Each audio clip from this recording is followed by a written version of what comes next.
3 rounds of discussion with a 20-minute time limit. Introducing first from a Zoom call in Columbia, South Carolina, Matthew, aka the Unbreakable Spirit. And his opponent from a Zoom call in Atlanta, Georgia, Daniel, aka the Executioner. Take it away, Matthew.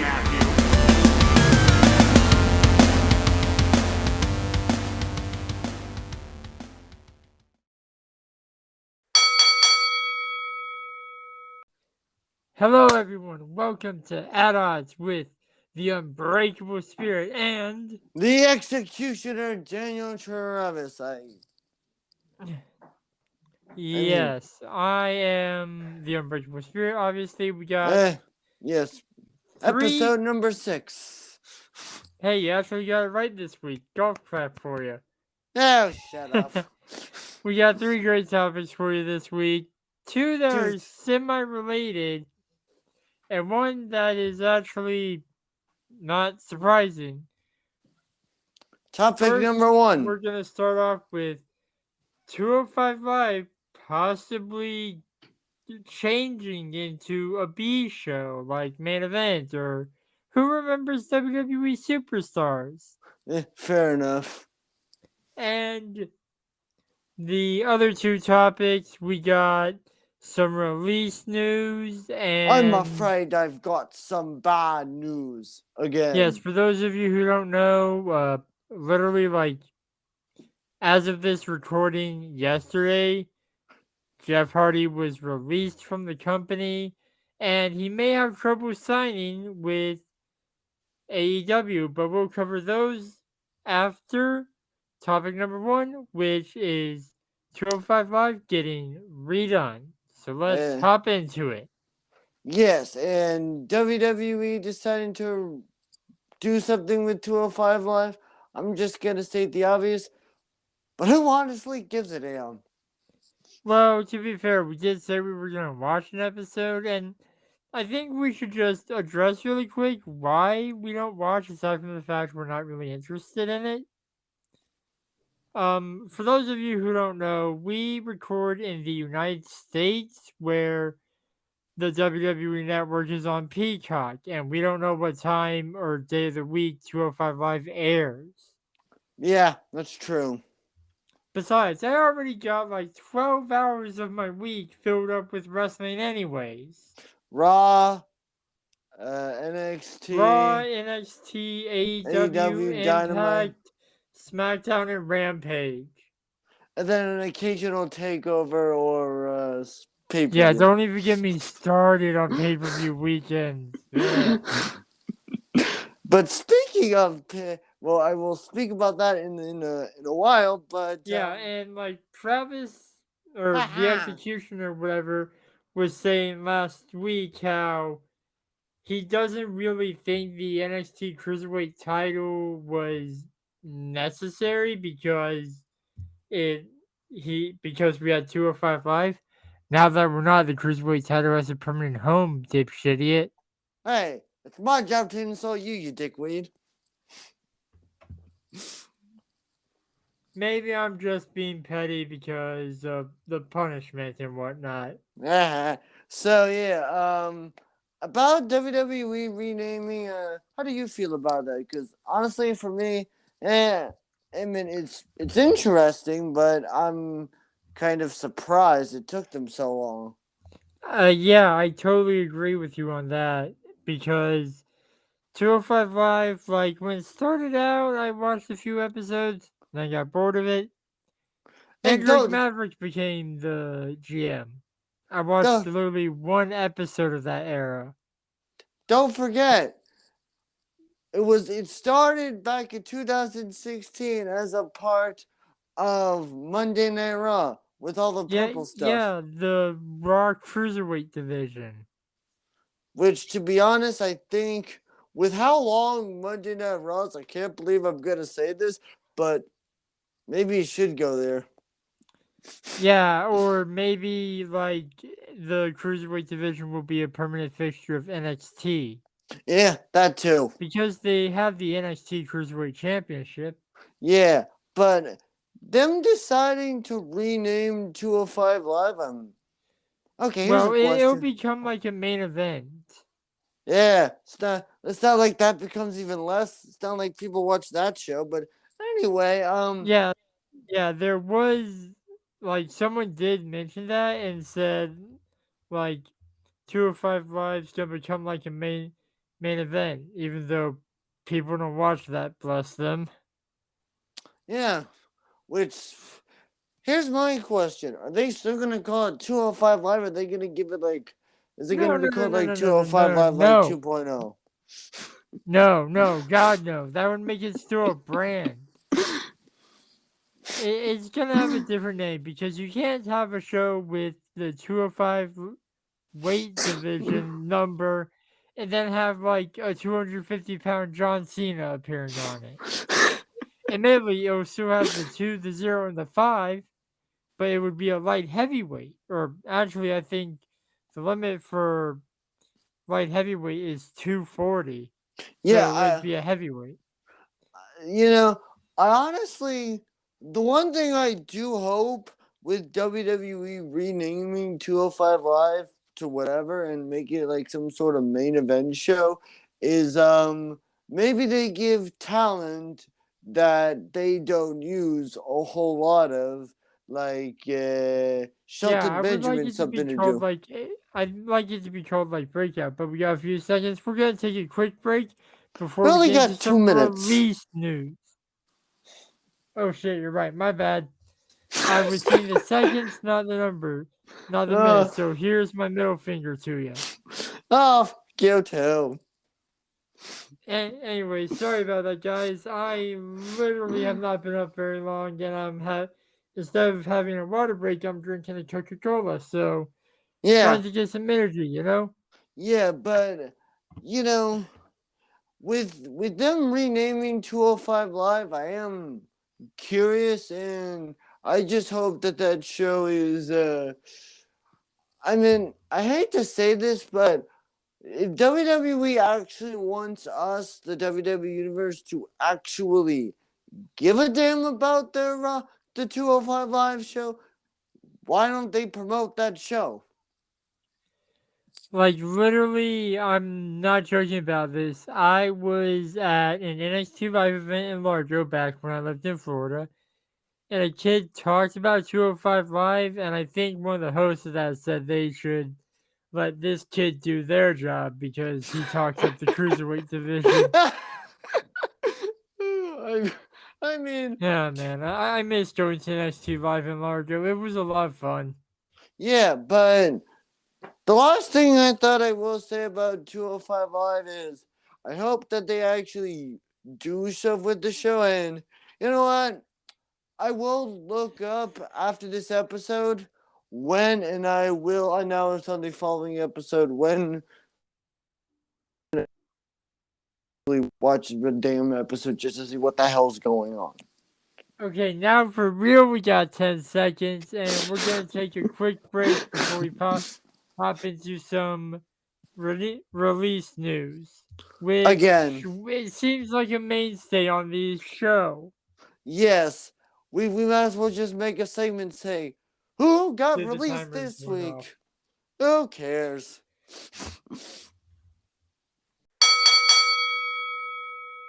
And we're back, and our next topic is Jeff Hardy being deleted from the WWE roster Again. for like the second, third time, something Fourth like time. that. Third or fourth time. Yeah, because I remember one time he left WWE and went to Impact or TNA when it was that. Then he got released in 2009 because of he also his got third strike. He also got released in 2003 as well. Yeah, that was the first time he went to Impact.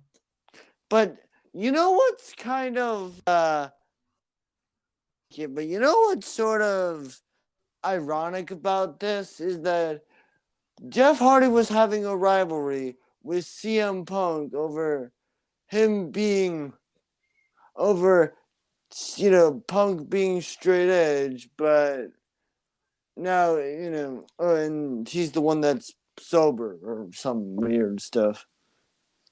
Uh, Wait, no, I don't know apparently what not. it's. The reason WWE is given is they were offering to help him with his addiction problem, and he did not accept it.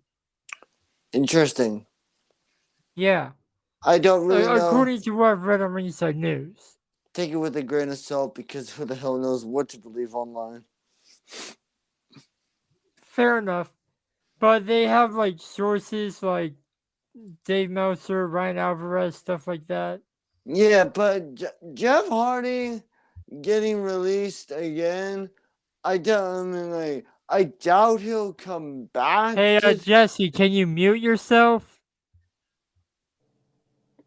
Yes. There we go. Now we're not getting an echo. Oh, hi.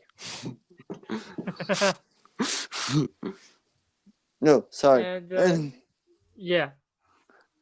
But yeah, WWE making sure that I don't know. I think the whole thing about WWE releasing Jeff Hardy, I'm not really surprised. I mean, because of how WWE supposedly takes their drug stuff very seriously. I don't really know if they do anymore. They fired they do have the wellness policy, so I think they would take it seriously. I mean, but here's my thing that I just thought I'd say that.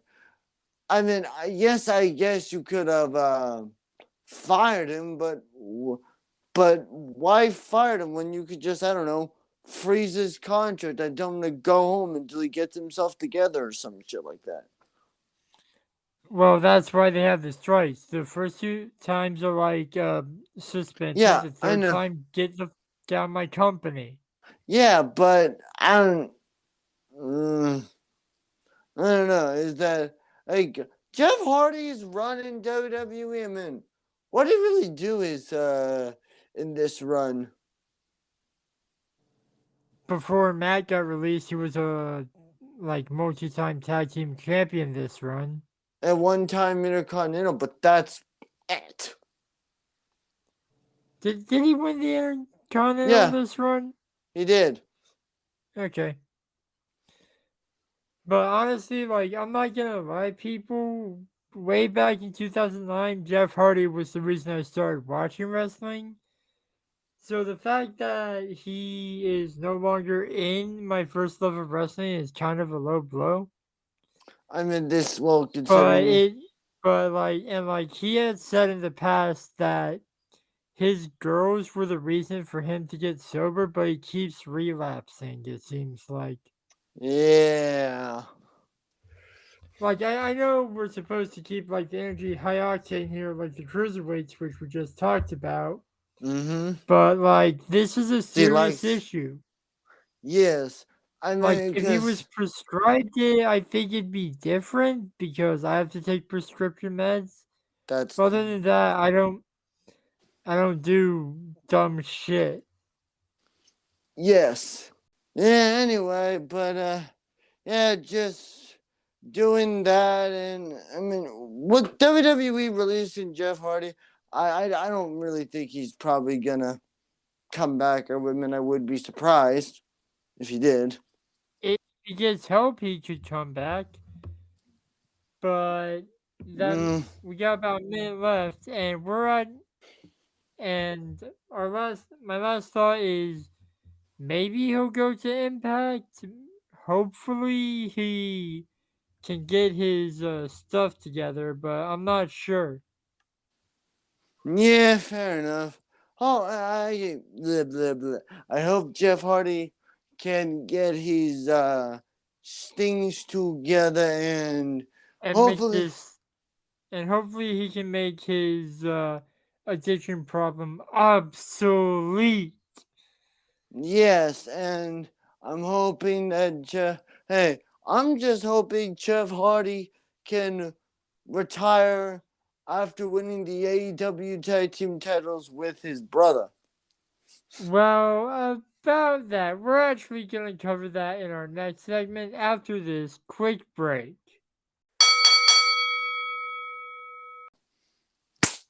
Ow, That's son it. of a bitch. That, you know what? I'll take it. That's my little redemption. Anyways, we're back for our final topic, which is Jeff Hardy might have trouble signing with AEW.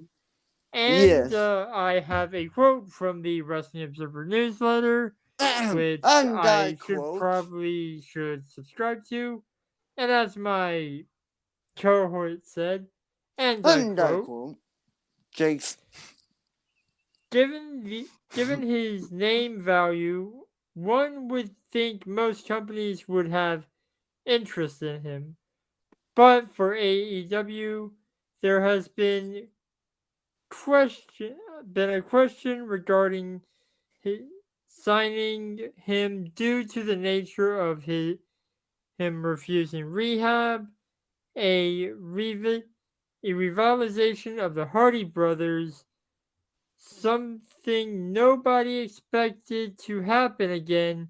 Since Matt given Hardy Jeff got had- released. I'm still reading the quote, dude. Okay. Now I lost my place.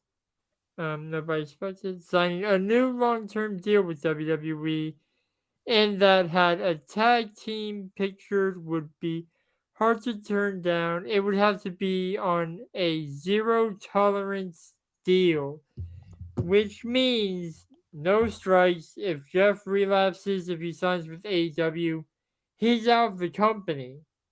Yeah, but okay. I am the one thing that I will say about Jeff Hardy re-signing with WWE that I forgot to mention is, what was the point of him bringing back No More Words if he was just gonna get fired just like that? Hey, he didn't know he was going to get fired. Good point. Why do you think I did the whole Broken Mac deleted thing the last segment? Good point. But I do think that him going to AEW be interesting because then he could have probably a really good rivalry with MJF. Or they could reignite the CM Punk Jeff Hardy feud. Oh yeah, with since Straight Edge AEW. versus drug problems. Yeah, but it would be more interesting considering AEW doesn't have scripts. Yeah, so they could go off on each other. Which I will say this: shut up and take my money. Yeah, and like Jeff's the charismatic enigma and all that. I don't know how he would fit into Matt's faction. Yeah, they might have to dissolve that before the Hardy brothers can reunite. Yeah, Matt Hardy, I believe, is the $1 billion the Big Money Matt. Yeah, Big Money Matt. Thank you. Yeah. I didn't know that was actually his gimmick. Yes. I will say, I think Jeff Hardy having issues with AEW will be getting signed will be interesting, but I mean, if it does happen, I do feel like AEW would probably try to keep that as low a profile. I mean, they did that with when Sting debuted. No one saw that shit coming. Well, yeah, but also Sting has made his displeasure with WWE very clear over his career. Yeah, fair enough. I mean, his career did get ended, but he's still wrestling. Well, it ended in the lore of WWE at least. Yeah, okay, yeah, fair enough. Because WWE likes to pretend that there's no other wrestling company. Yeah, which is like literally no other one. And then there are people like, well, what about Ring of Honor? No, that doesn't exist. Impact Wrestling. No. AEW. Where's that son of a bitch? Bring me to that son of a bitch right now. What about New Japan? PWG doesn't exist. Oh, Doesn't exist. okay. We're okay with New Japan. We've used Jushin Thunder Liger. Hell, he's part of our WWE Hall of Fame. Yeah, which is Even though he appeared on a WWE Japan special. no. The only match he ever had was at the first takeover against Tyler Breeze. Oh, right. My bad. See, it's been a. That's how you know I've been watching wrestling far too long. Yeah, but I will say Jeff Hardy having issues with Impact with AEW will be interesting, but I do kind of want him to sign with that company just because of the amount of fresh new opponents and him going to a rivalry with CM Punk with If no it script. happens.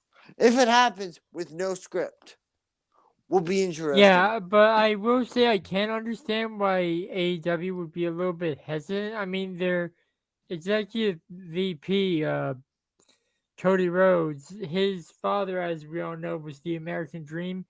And didn't Dusty wrestle during that time where there was that whole steroids problem in WWE? I believe so, yeah. So I can see why he may have a problem with Wait, drug addict, and we're going to discuss the what? punishment after a really What? short break. Yeah. But here's a question that I thought I'd ask. Does AEW have a wellness policy? I don't know. We'll take a break right now. Okay, I'll see if I can edit that out, but whatever. All right, so for those of you who didn't watch Takeover, War Games? yeah, we Takeover War Games, which was like what, this past Sunday or something. Yeah. I lost, and yes, because of that, Matthew has to watch the very, very bad Ryan Reynolds Green Lantern movie. Which I'm not even sure if that technically exists in Ryan Reynolds' career anymore, considering Deadpool 2. Yeah. But yes, I have to watch it. I will admit, I haven't watched it yet. I did see it in theaters with my cohort, actually. Yes. There's barely anyone in the theater. Yeah, and the reason I haven't watched it yet is I haven't let you guys know You lost. that I lost the bet yet. And I'm a man of my word. I will watch it, but I'm going to up the ante. In the description of this podcast, and I'm going to say it right now, follow my social medias. I'm going to post stories on Instagram and Twitter and Facebook. Follow this handle if you want to follow me on Instagram or Twitter. MTS_life_0126. I will be posting a story of my live second ever. I haven't watched the movie since I saw it. Which was a decade ago. Yes. And I will admit, the first time I saw it, I liked it because I guess adrenaline. And the only movie I've ever fallen asleep in is Assassin's Creed, okay? Yeah. Hey, you should be glad I didn't choose that movie. Like, I was legitimately falling asleep in the theater for that. But my opinion, but I go through life with opinions are like butts. Everyone has one. If you like it, that's your opinion. I haven't even seen that movie.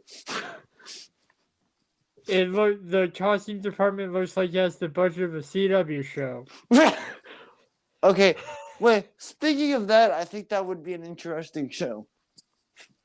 Yeah, it would, but just saying. Like I said, after this episode is released, I am going to watch the movie and I'm going to film my reactions and maybe take a little intermission to talk about like the first act or whatever.